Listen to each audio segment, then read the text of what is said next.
I took this cruise last June with my daughter, and I'm showing it in 3 parts. So the first part was the 4 days we spent in St. Petersburg before the cruise started. Yeah, you need. Okay, and this part is about the 6-day cruise, and the next part is about Moscow and environs that we spent 4 days in after the cruise. What was part? Anyway, we picked this cruise, as I mentioned before, because it had 100 passengers, which is a nice size. It's a Russian ship with Russian staff, which was very nice. And because we had this before and after 4 days in St. Petersburg, 4 days in Moscow, that was guided. Most of it was guided. And that was a special treat instead of having the whole time on the ship. And the ship was very nice, very Russian, and very comfortable and very friendly, as you'll see, I think. Did the staff speak English? Is it? The crew. The crew speaks very good English. They all do. Even though the passengers were from many different places, everybody spoke English. Yeah. So it was very nice. And what about the money exchange? How? We didn't have much money exchange, I guess. No, I meant. We all had rubles, but How did we? why don't we save the questions till after, because this is a long thing here, and even that I had to cut out about 20 to 30% of the pictures I had. So we made 5 stops, and I'll show you where we went. So this is the river cruise, the advertisement, and you can see this little segment from St. Petersburg to Moscow. I don't have a pointer, but. And you can see where Russia is, pretty far north and pretty big. But the Moscow to St. Petersburg is a small segment of it. It was St. Petersburg to Moscow, so that's a better picture. And this is actually the map of where we stopped. So you can see we started in St. Petersburg. And our first stop was Verstroy, then Kishi, then Gorksy. I'm not doing this very well. Yaroslav, Uglich, and then finally Moscow. So that was 6 days. And you can see it wasn't due south until the end there. And of course, people who read Cyrillic can easily see that this says Volga Dream, right? That's what it says. Volga Dream. Volga Dream. Not Volga. Yeah, the Volga. We were very fortunate to have Ludmilla do the lectures. Every day she did a different lecture on art and history and politics. She was a tremendous lecturer. I have some clips from later lectures that she gave. She was very knowledgeable, very passionate about her subject, and her politics, I thought, were very good. And it was an amazing treat. I've heard some lectures on ships and other places. She was one of the best lecturers I've ever heard. Besides being very attractive, and her English was good, but you'll see that she has an accent. So let's see how it sounds here. This is called the rye field. Rye field. It has the most popular. It is image of Russia.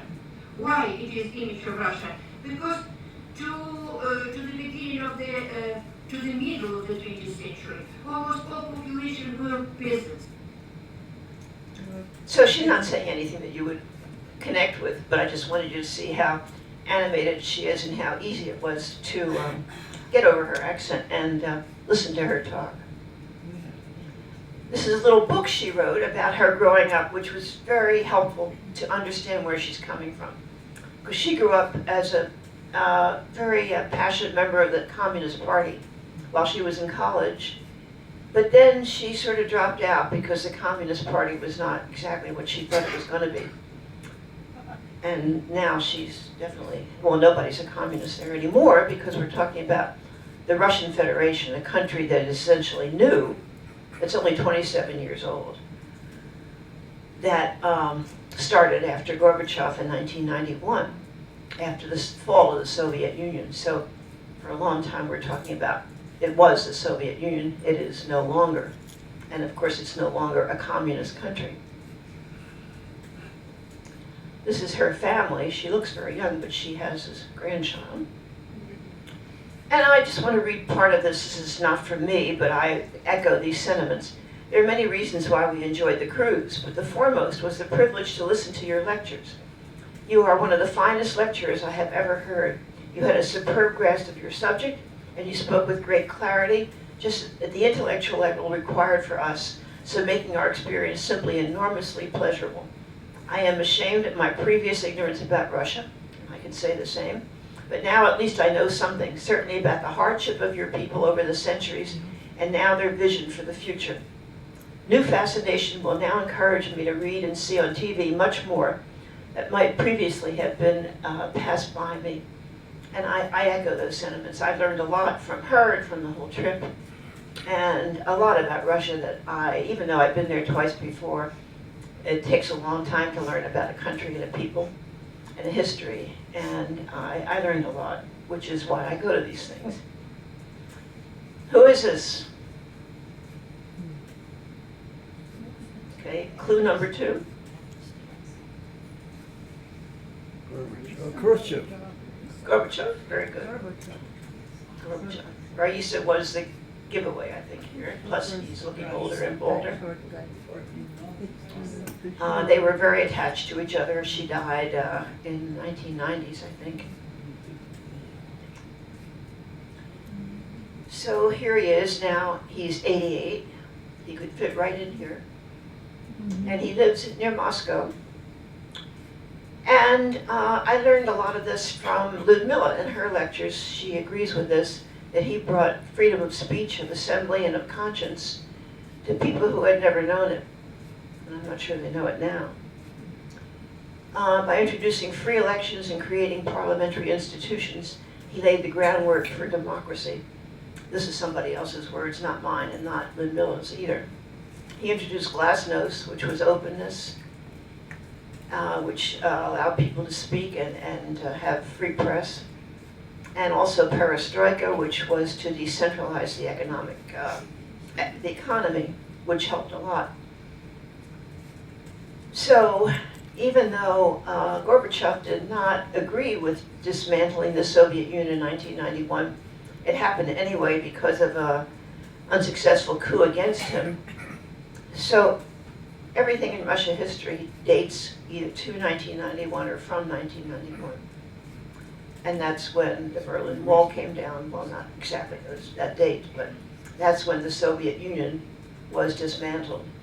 To the chagrin of many, many people, because there was nothing in its place. And so many people suffered tremendously economically for years and years. And that's one reason why Gorbachev is not well liked in the Soviet Union. Other people may have something to say about this, even though he's liked around the world generally. He was But- not like before that. He was not liked before that. That's an interesting point, Jim. And Putin is very well liked in the Soviet Union. I mean, in Russian Federation now. So Gorbachev is a critic of Putin's, and he's still living in Russia and has his foundation there. Is he still alive? Yeah, sure. This is a little corner of our little ship. So this was our first stop, a little island, I think it's an island, with only 927 people living there. And we had a home visit, not this home, but this lady with an interpreter. There were, I don't know, about 15 of us. We had two different visits, so our group broke up into two. So this lady is a retired dentist. She's a widow. Her husband was, I think, a truck driver. And she has a pension. She's comfortable, she says. But she, in this house, which you'll see in a minute, she rents her quarters there. I think she has 2 rooms or something and uses the kitchen. So we got all these goodies to eat. And she was very hospitable, the hostess. I don't remember her name, if I ever knew. She served all these goodies. These are people from our boat.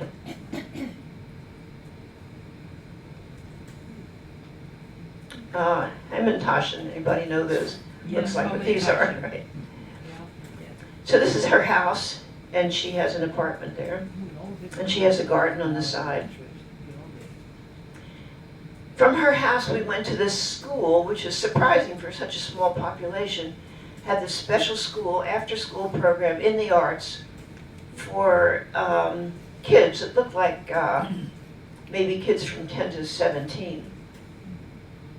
And they do crafts, and they do fine arts. This is a painting by one of the children. And they play musical instruments, and they dance.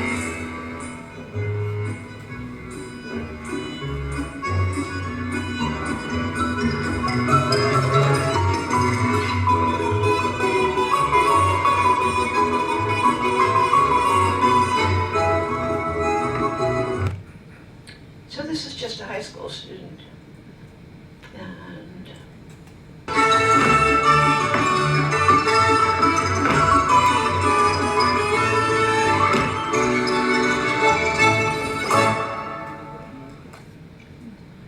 I'm sure they could do rock and roll too, but that's not what we saw.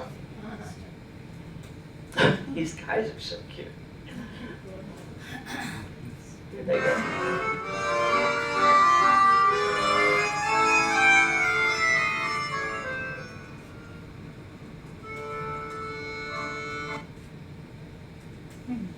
They look like they could have gotten into a lot of trouble, but this is probably a very good program to keep them out of it.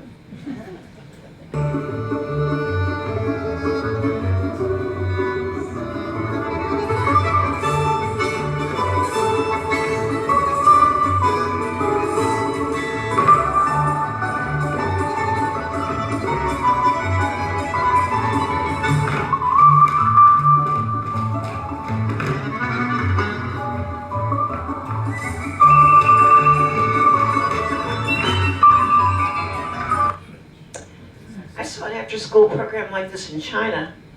I don't know that we have them, but they seem like a very good idea. Oh, watch the curtain in the back.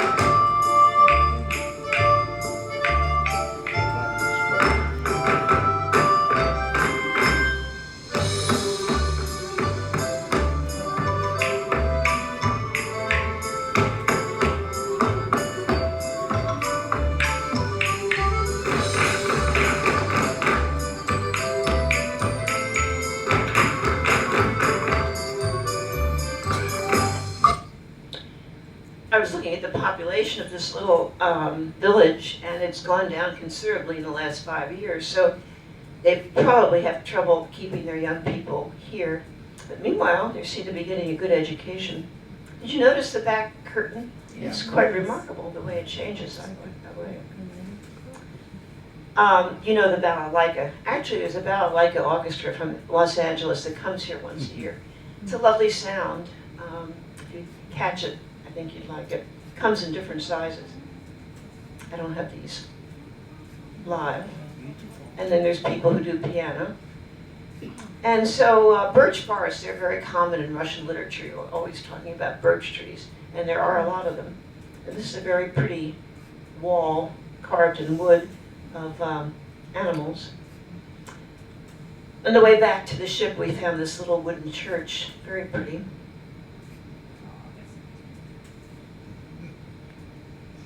And this pine tree. And somebody selling amber or something like amber. And a carved bench. My daughter and I had just been in Papua New Guinea, and you would find a bench like this there. Surprising to see it. And that's our boat in the background.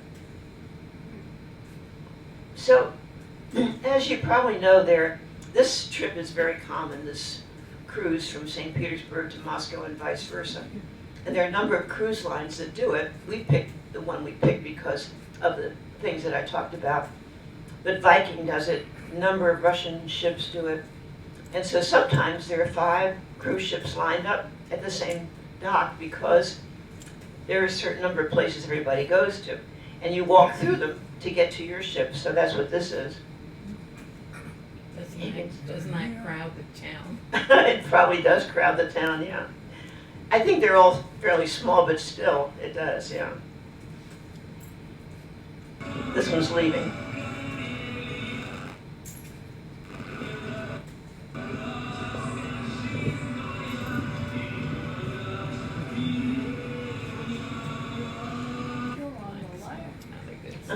I don't know if that's a Russian ship or what. So the next stop was Kizzy Island, and really there's only one attraction on there, and that's this church, which is quite remarkable, and I'm not sure how many hundreds of years old it is, but Like onion domes. the onion domes are starting, so be prepared for the onion domes. But this one is amazing. And I think many of these were restored, will have to be constantly restored, but after the war, many of them were partly destroyed. Aerial view. This lake is very big. You could see it on the map, Onega Lake. That's about all there is on Kizzy Island. So,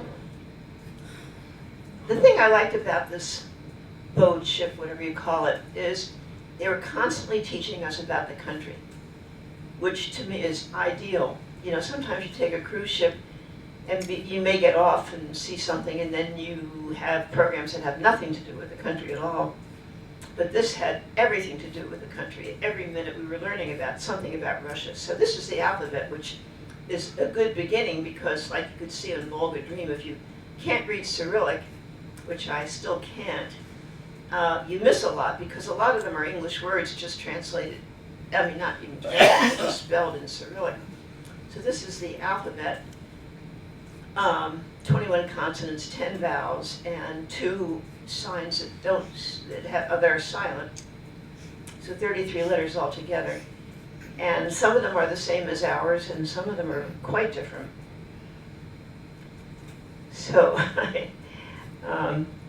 took me a long time. This is another little cheat sheet that you can download from the internet, and it's helpful to know these letters when you're walking around.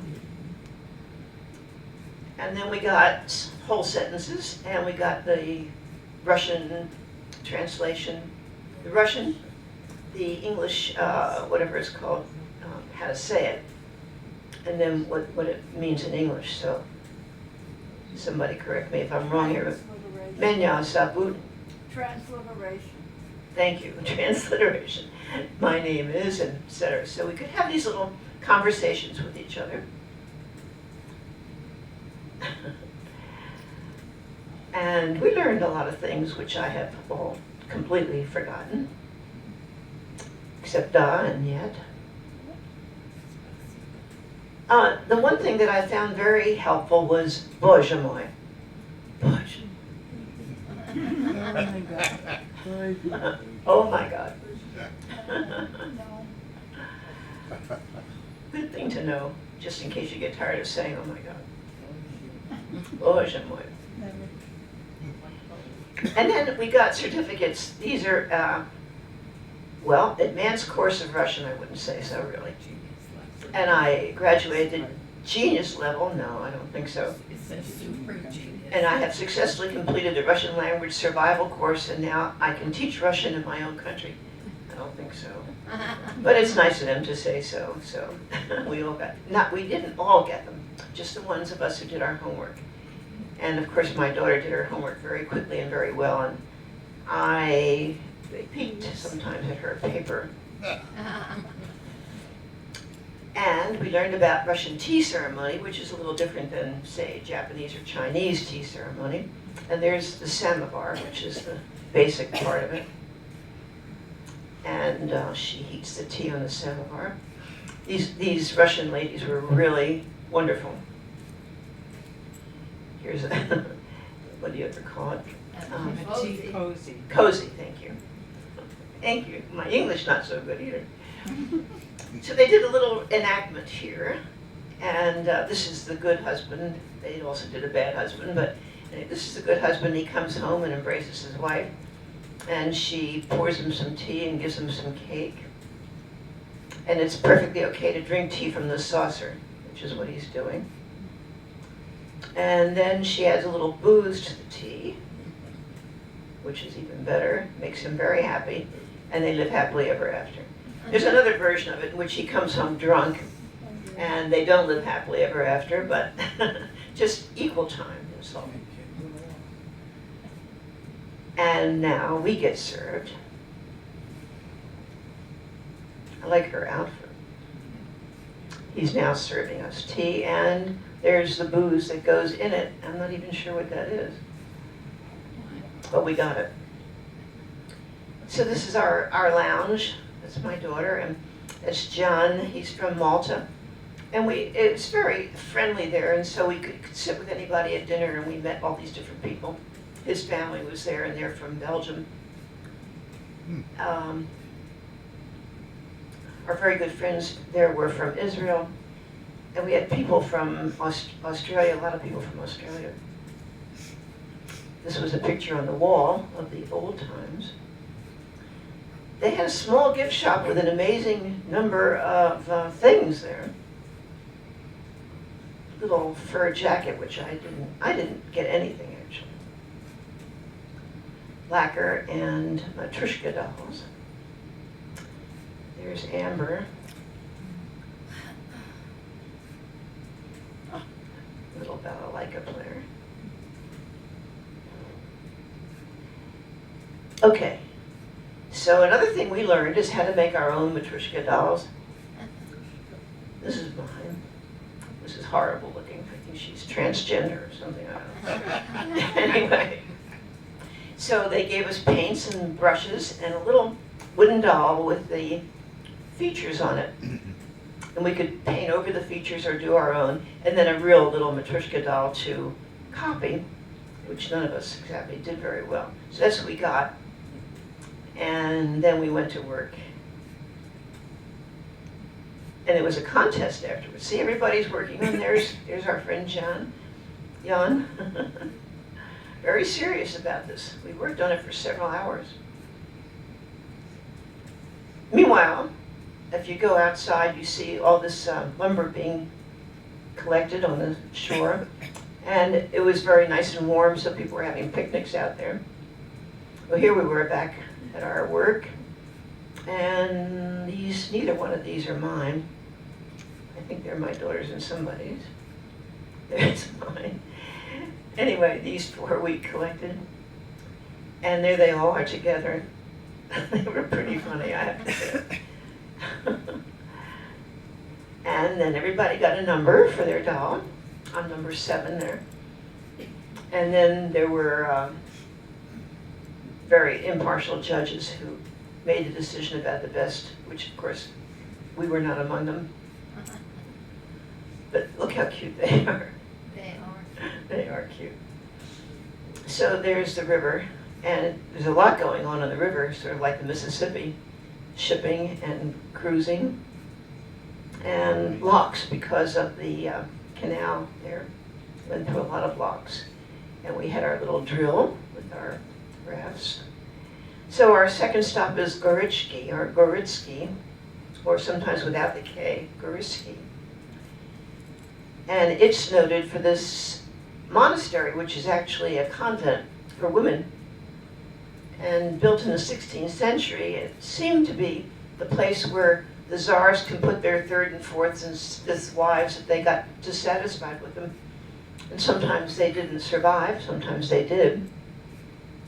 And then the Bolsheviks took it over in 1920 and made a collective farm out of it. And that didn't last very long. Then it became a museum. But now there are a few nuns living in it, and it is really quite beautiful. Look at that. How these things are maintained and heated, I have no idea. It's a drawing of it. And this is a church that was not maintained. We passed by the ruins of it. Unfortunately, I can't find the rest of the record of my photos and videos of this Russian music, but we learned had to sing Kalinka.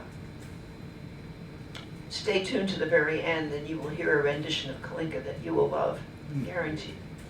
Not our rendition, it was not very good. But we had a piano player and they taught us the words and they wrote down the words and we learned it. That's the end of it. Even better. Now it's even better, ladies and gentlemen. I believe in our little but very good wife. We are all professional singers. At least you sing better than that. They're very lavish with their praise there now. We're all professional singers. No, I don't think so. But we did learn the song. That's one of the girls. And we had a little lesson on vodka. That was the famous appetizer of Peter the Great himself. So we promised you vodka tasting. Don't be afraid, we are not going to replace it with another history lesson. Let's get started. So, and the first kind of vodka which we are going to try tonight is called Russian Standard.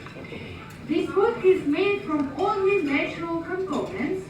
Its taste is very delicate because it undergoes an extra silver purification process which makes it softer. So we all got a little, small shot glass of vodka. And I drank it up and my toes started curling. Whoa. And so there were 3 more little glasses that I did not indulge because that was really strong stuff. But we learned different ways to drink vodka. There it is. Nostrovia is what you say.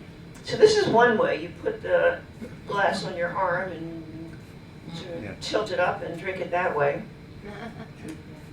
And here's another way. No hands. And he has his little vodka thing on the table and he's sucking it up or something. That's another way.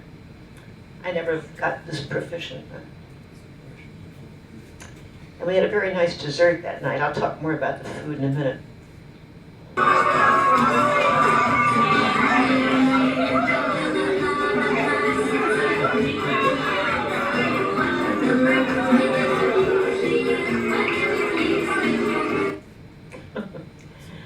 That was fun. So, at this point, we entered the Volga River, and this is a statue called Mother Volga. She has a little bird on her head. Ludmilla didn't think much of the statue. I thought it was a very nice statue myself. And more locks.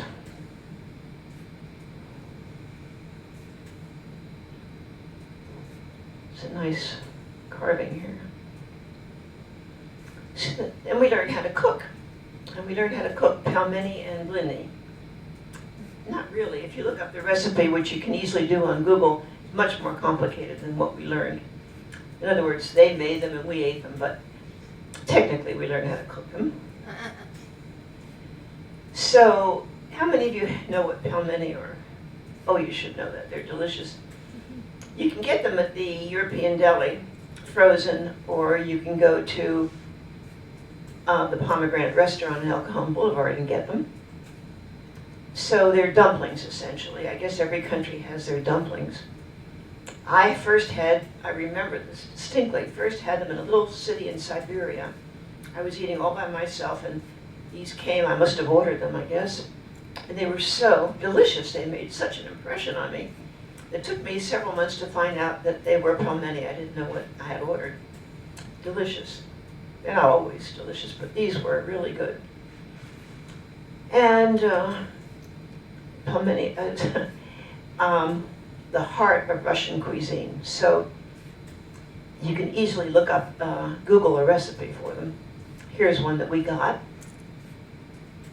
These are nice sized pelmeni. Sometimes they're made very small, and they're not as good, I don't think. These are nice, big ones. Served with sour cream. My mother made those. Your mother made those, yeah. We had sour cream all the time in our house. My grandparents were from Russia. So there they are, the little ones and the big ones. and smetana sour cream. So we also learned how to make blini, which essentially are thin pancakes or crepes. And these are all different ways to serve them. The top way is with caviar. We had a lot of caviar at breakfast. Well, at the hotel in St. Petersburg, we had caviar. And then you can make them with vegetables, or you can put lox and sour cream on them, or just pile them up, or make them sweet like crepes. So we learned about those. And then we got to taste them. And they served them with these beautiful lacquerware things. So our next stop was Yaroslav, which is part of the Golden Ring. We had read about the Golden Ring, and actually my daughter and I stayed an extra day. We got to Moscow to go to another city on the Golden Ring, which we'll talk about next time. But this is, the Golden Ring sort of means there's going to be a lot of beautiful onion dome buildings. And before we got off at each stop, we would have a slideshow about what to expect and the history of these buildings and what to look for. So this is the church on the slide of Elijah. I said Elijah the Savior, of course, Elijah the prophet. And I must say, I stopped going to Europe because I'm tired of looking at churches and cathedrals. But these were remarkable, I have to say, and I felt very privileged to be in this church. It was amazing. You'll see it in a minute. Famous for its numerous churches and golden domes. What are we going to do there? So as I mentioned, it will be hop-on, hop-off tours, so mostly we will be, of course, outside. So we're going to show you the main streets of the city, the main buildings, but... So she goes on and shows us the other things we expect to see. The first thing I noticed was this war memorial, which I think you see in every city. You have to remember that the Russians lost millions of men, primarily, and families too, during both wars, especially the Second World War. So almost every city that you go to has a war memorial. This one is pretty elaborate.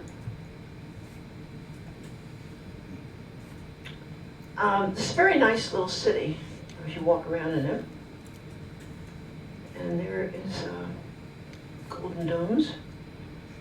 This is the Transfiguration Church, which has 16th century frescoes, as most of them do actually.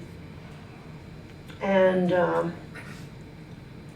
icons. And you can borrow some fancy clothes and pretend you're a czarina. This little bear is all over this church. So this is the church of Elijah, not the Savior, the prophet. And I thought it was remarkable.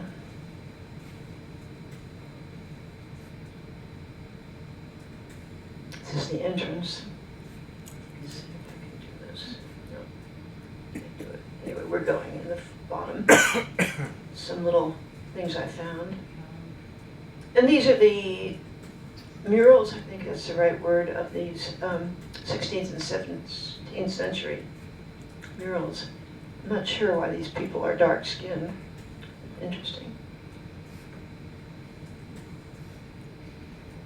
And the Russian Orthodox churches is very decorated. You know, there's not like, for example, in Islam, the mosques are very plain, but these are decorated all over, and rarely are there chairs in them.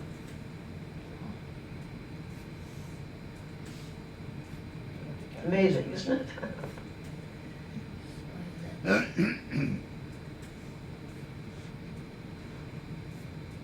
Oh, that person was me in a state of exhaustion. It was so much walking to do. I think you shut it off. I think my battery's gone. The battery's gone.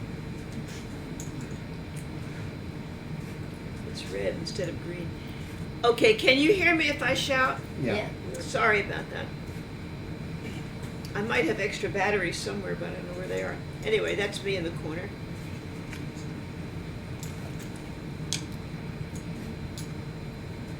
We were not in this tour, but they do have city tours of Yaroslav. We approach the building of the governor's palace, now the Art Museum of Yaroslav. I promise you there a surprise, dear ladies and gentlemen. That's the building on the other side of the road. Please follow me to the place. That's the Volga River. That was our guide, of course. So this art museum is actually a renovated house of the governor, and there are a lot of the governor's, quote, daughters, unquote, and you'll see what they do here.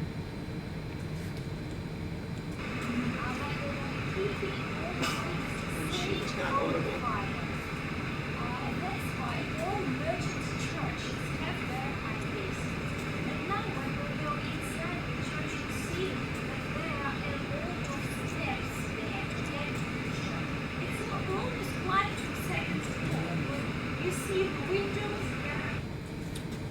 Anyway, she was trying to tell us what was going to happen.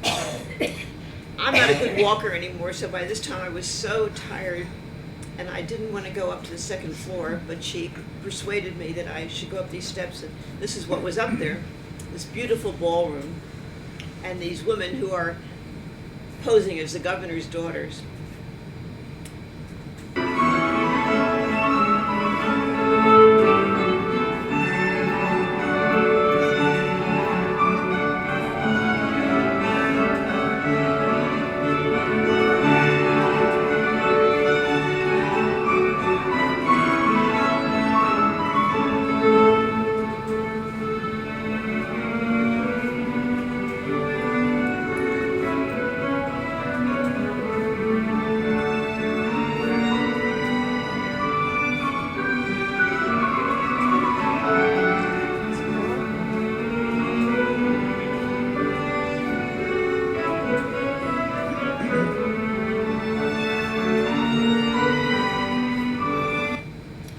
Those people were not all from our boat. They were from so many other tours, I guess. And as you can see, it was pretty hot by that time as we got closer to Moscow. The music was beautiful.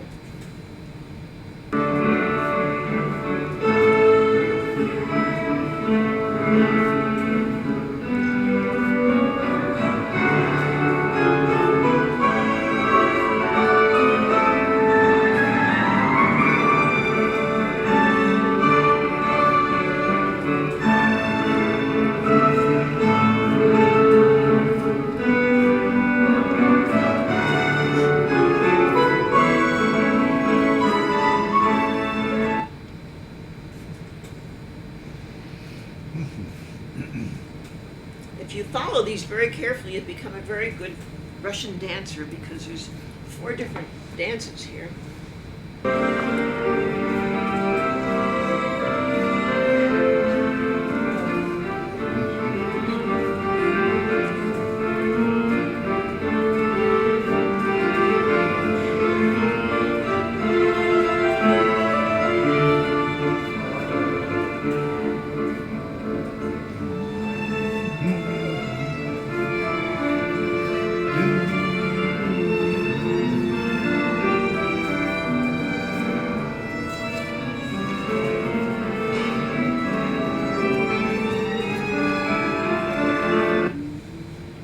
Anybody recognize that music? I do. I recognize it, but I can't think what it is. A Russian composer, I'm sure.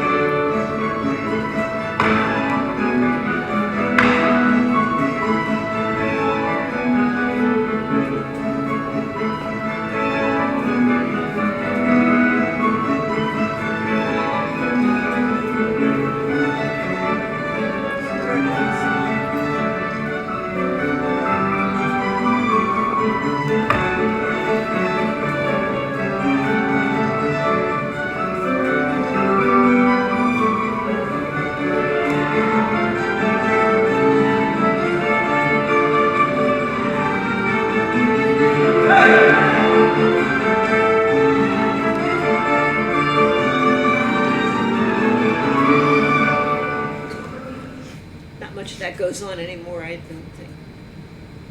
And And here they got some audience participation.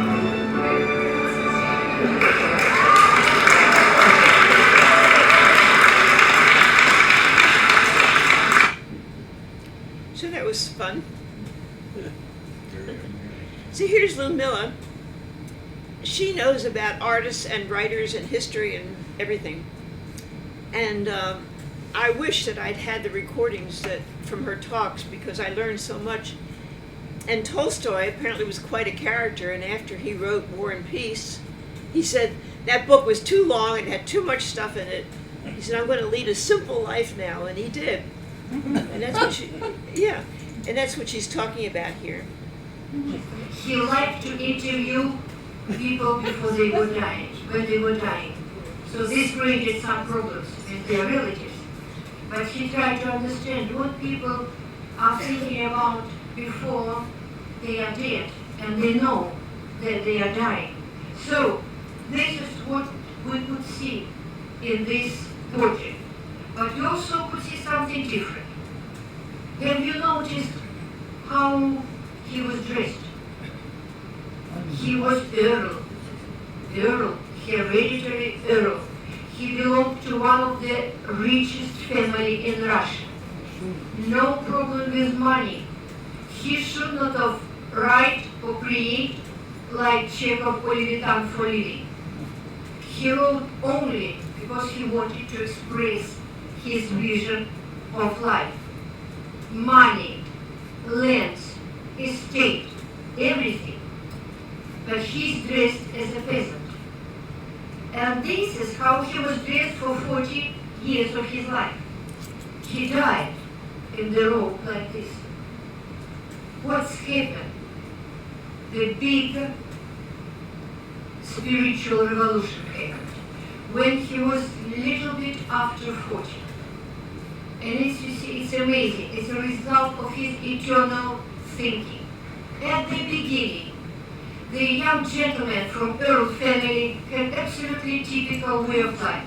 He went to university, and they left it after 3 years, saying they taught us nothing. It is very formal thing.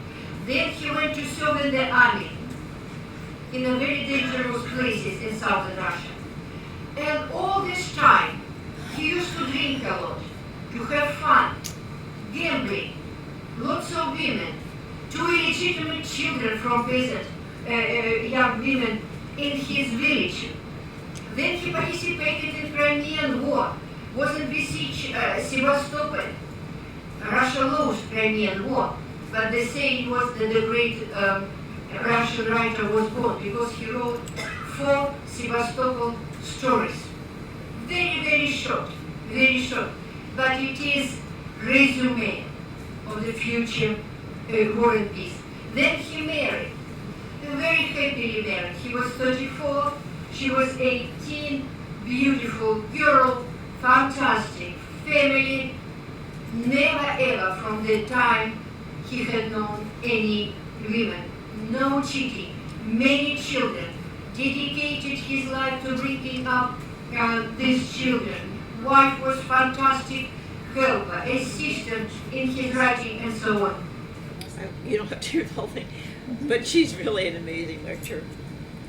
Simplicity, austerity. This He is after his completely rejected aristocratic way of life.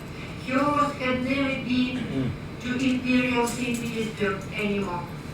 So, only very simple peasant robe and very simple peasant boots, very often made of wood, and barefoot in summer. I can't say how lucky we were to have a lecturer of this caliber. She was amazing. This is about Mussorgsky, who wrote Just Boris one Godunov. picture from this painting, and stayed sitting for the whole day. He tried to understand how he was able to make this. This talent did not make a lot because he died being 41 years old. And the story was that Repin and Mussorgsky, who wrote wonderful and deep national music. one thing about those lectures that was made me realize how little I know of Russian art, of Russian literature, of Russian Music. art, music. Yeah, I mean, it's amazing how rich the tradition is. I hope we teach it in our schools, but I certainly didn't learn much. My daughter and I were reading War and Peace as we were going along. We had our earphones, and that was very interesting to see their lives then. So this is our 5th stop, Uglitch, and this is a stop before Moscow, so very interesting city. The big claim to fame of Uglitch was that the Tsar, long story here, let me see if I can get it here. The church of St Demetrius of the Spilled Blood is where in 1591 the body of the 10-year-old son of Ivan the Terrible was found, apparently murdered. And he would have been the successor to Ivan the Terrible, but a lot of people, including Boris Godunov, didn't want that to happen, and the child was discovered dead. And that's the city's claim to fame, and they built this beautiful church around where the body was found. And of course, later on, Boris Godunov became Tsar, but broke that family line. And I don't know enough about Russian history to know if that was good or bad. I like the opera, but that's all I know. This is another beautiful little church. Uglitch used to be famous for its watch factory. It doesn't make them anymore, but that was its fame. There's one of the watches. And of course, all these scarves are available. When I was there before, I've been there twice before when it was the Soviet Union, the scarves were much prettier. I really don't have much good to say about these. I bought one anyway, but they're not pretty. I'm disappointed, I have to say. I said to one of the sellers, I said, you know, when I was here 20 years ago, the scarves were prettier. He said, yes, you can probably buy one in Moscow, but it'll cost $800 because they're very few and far between now. But he knew what I was talking about. Pretty little house there. You know, it's very popular. I think I mentioned it before in St. Petersburg that brides get married and they walk around the parks. I've seen this in Central Asia and a lot of other places. So that's what's going on this day. I don't remember that it was a Sunday particularly or whatever, but there are quite a few weddings going on. And cars to go with them. She's singing.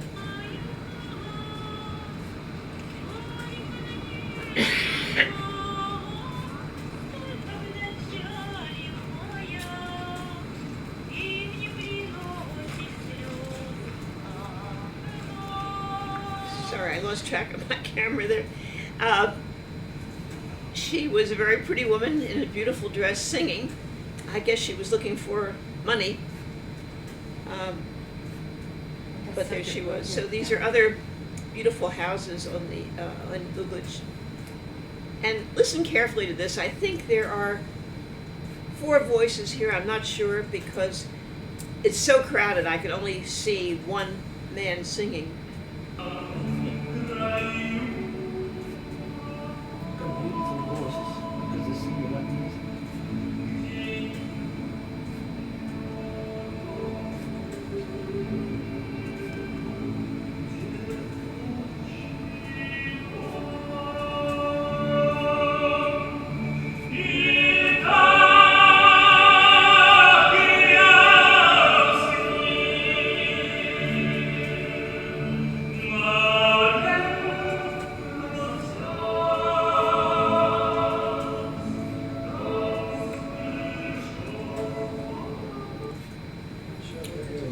It was beautiful.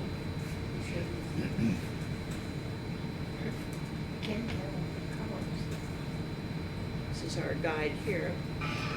So, ladies and gentlemen, this is the new side of the town, the church on Prince Demetrius Blood. You're making all the way from St Petersburg. I believe you already know that there was such a tradition in this country to construct churches on the spilled blood of the world. my daughter. No, the guides are very good, these English-speaking guides. We get different ones at each place. Truly, I can't remember what this building is. It's a church.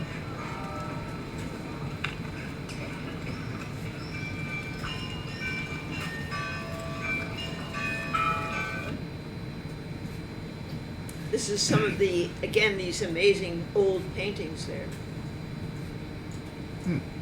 That's neat. There's the apple.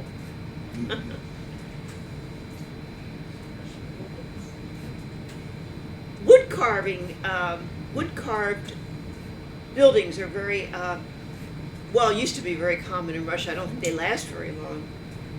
But in the third part, when we go to this city outside of Moscow, I was looking for these old wooden houses, but this wood carving is amazing to me.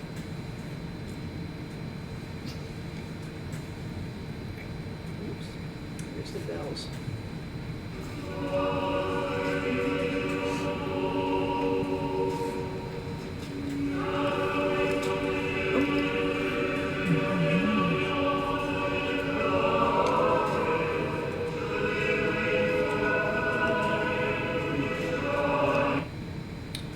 So here's another Orthodox church, again, decorated with these very old paintings in gold and no seats in there, and beautiful choral music. So I think that those three things characterize these beautiful old Russian Orthodox churches. Souvenirs. So sometimes when the 5 ships were lined up, we had to walk through them to get to our ship. And Viking is the name that comes to mind when you talk about river cruises. We didn't take Viking because, first of all, it wasn't a Russian ship, and secondly, you couldn't stop in St. Petersburg and Moscow before and after like we did.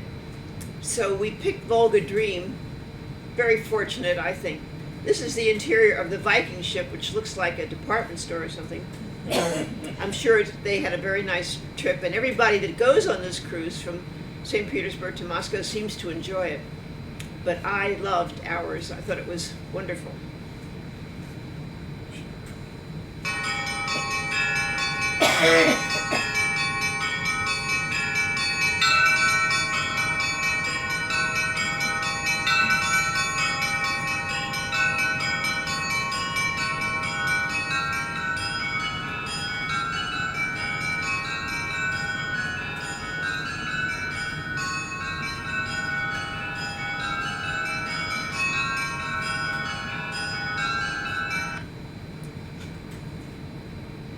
Lots of bells in these these churchyards. This is another, I guess, Russian ship, the Lenin, and things you see on the shore. This is a very famous painting. I'm not sure by whom. Retin. R-E-T-P-I-N. Yes. She was lecturing on him. And my daughter's so clever, and she was on her iPhone, and she looked him up, and she showed me this painting, because Ludmilla didn't have the painting, but this is it. It's a very well-known painting, I think. I had the Volga boatman playing in the background, but I took it out. But it's something like Old Man River, except on the Volga. Here's our farewell event. We